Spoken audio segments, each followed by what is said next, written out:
एक आदमी बर्फ बनाने वाली कंपनी में काम करता था। तो एक दिन कारखाना बंद होने से पहले वो अकेला फ्रीज करने वाले कमरे का चक्कर लगाने गया। तो गलती से उसका दरवाजा अंदर से बंद हो गया और वो अंदर ही बर्फ के वाले कमरे में फंस गया। छुट्टी का वक्त था और सब काम करने वाले लोग घर जा रहे थे। किसी ने भी अधिक ध्यान नहीं दिया कि कोई अंदर फंस गया है। अब ये देखकर वो अंदर ही अंदर समझ गया था कि 2-3 घंटे बाद उसका शरीर बर्फ बन जाएगा और वो कमरे के अंदर ही मर जाएगा। तो जब मौत सामने नजर आने लगी तो वो भगवान को सच्चे मन से याद करने लगा, अपने कर्मों की क्षमा मांगने लगा और भगवान से कहने लगा कि हे प्रभु, अगर मैंने जिंदगी में कोई एक काम भी मानवता और धर्म का किया है तो आप मुझे यहाँ से बाहर निकालो। मेरे बीवी बच्चे मेरा इंतजार कर रहे होंगे। उनका पेट पालने वाला इस दुनिया में सिर्फ और सिर्फ मैं ही हूँ। मैं पूरे जीवन आपके इस उपकार को याद रखूंगा।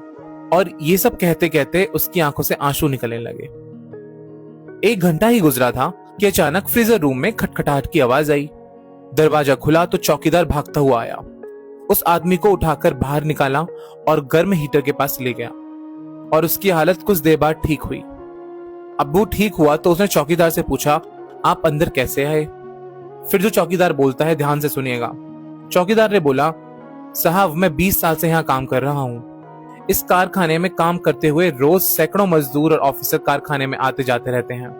मैं हमेशा उन लोगों को देखता हूँ, लेकिन आप उन कुछ लोगों में से हो जो जब भी कारखाने में आते हो तो मुझे हंसकर राम राम कहते हो और मेरा हाल चाल भी पूछते हो, और निकलते हुए भी आपका राम राम काका कहना मेरे सारे दिन की थकावट को भी दूर कर देता है।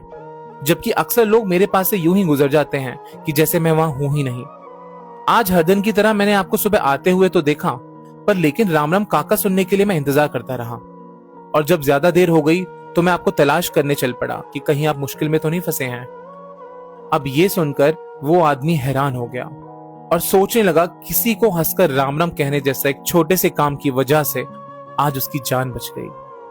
तो सुना आपने, ये होता है राम नाम का चमत्कार। तो इसीलिए कहते हैं, राम राम कहने से तर जाओगे, मीठे बोल बोलो संवर जाओगे।